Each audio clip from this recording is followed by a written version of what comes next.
After a good night of NBA draft action, let's talk about some of the teams that I think did well, and some of the teams I think we're gonna have to wait and see to be kind. And in fairness for some of these teams, I give them the benefit of the doubt. So let's start with some of the teams who I think did well.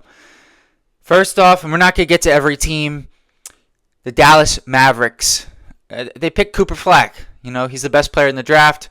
We have to say it. We can move on. San Antonio Spurs. They have the second best player in the draft in Dylan Harper. And they also picked Carter Bryant, who I think is a really good 3-and-D prospect and a guy who can potentially have more to his game, but fits into the ecosystem that they're building in San Antonio. Really good pickup at 14. Next, the Atlanta Hawks.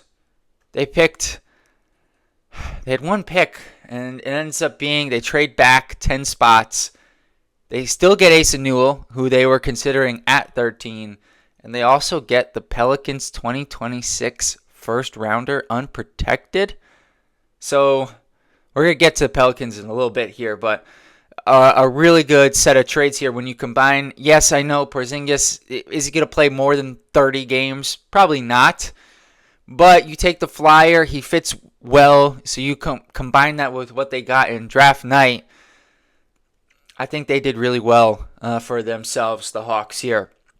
And lastly, two more in terms of teams I think did well. The Thunder, getting Thomas Sorber. They needed another big. The big Jay Will could be leaving this summer or at least next summer. They also, Hartenstein, his contract, are they going to be able to pay for him when they're paying Holmgren and the wing forward, Jalen Williams? So Sorber could be that long-term replacement for Hartenstein.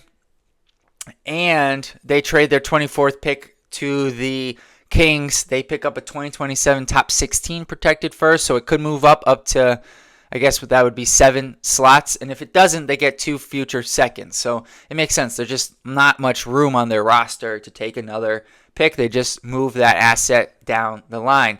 And lastly, the Suns. I didn't love everything they did, but the fact that they were able to get Kama Malawach with the 10th pick, in which they were able to get from the Kevin Durant trade, I think was a really good pickup because I had him third. I know I'm an outlier here, but I have him third on my big board.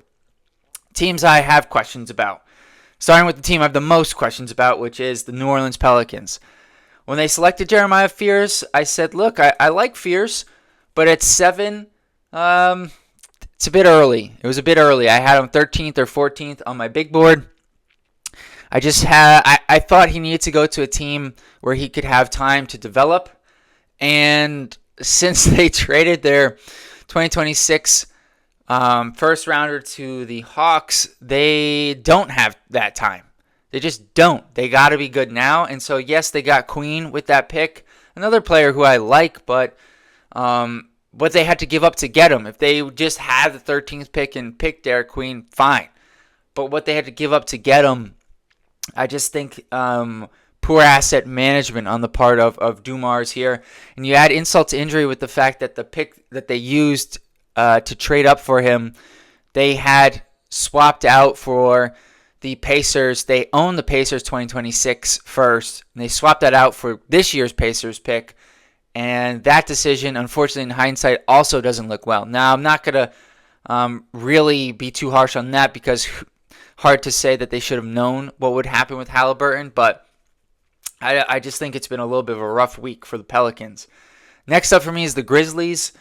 And this I'm going to say right off the bat, I don't love, trading up a bunch of picks to go get a player. They moved up 5 spots to give up one of the first they got in the Desmond Bane trade and 2 future seconds to go get Cedric Coward. With that being said, the Grizzlies' track record with their draft picks of late has been phenomenal.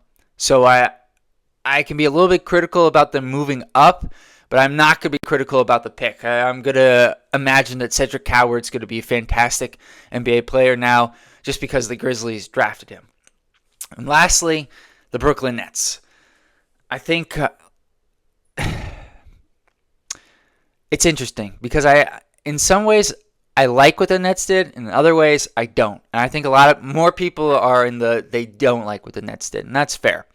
They ended up basically drafting 4 playmakers and Drake Powell. And the 4 playmakers they drafted all can't shoot, or aren't good shooters, I should say. Igor Demin, Nolan Traore, Ben Saraf, and Danny Wolf. So 3 point guards and a point center. Not good shooters, but here's what I will say. They have a year to see what they got. They're going to have their pick in 2026. They give these guys an opportunity. They clearly had an archetype of player they were going for. And if one of them works, if 2 of them work, great. They have a playmaker or 2 for the future. And I didn't think there was great value on Demin, but I actually had Traore and Saraf a little bit higher on my board than where they were selected. And Wolf was about where he went. Powell, similar, about where he went. So I think it's a draft where there was a clear strategy for the Nets, and I give them credit for following through with a clear strategy.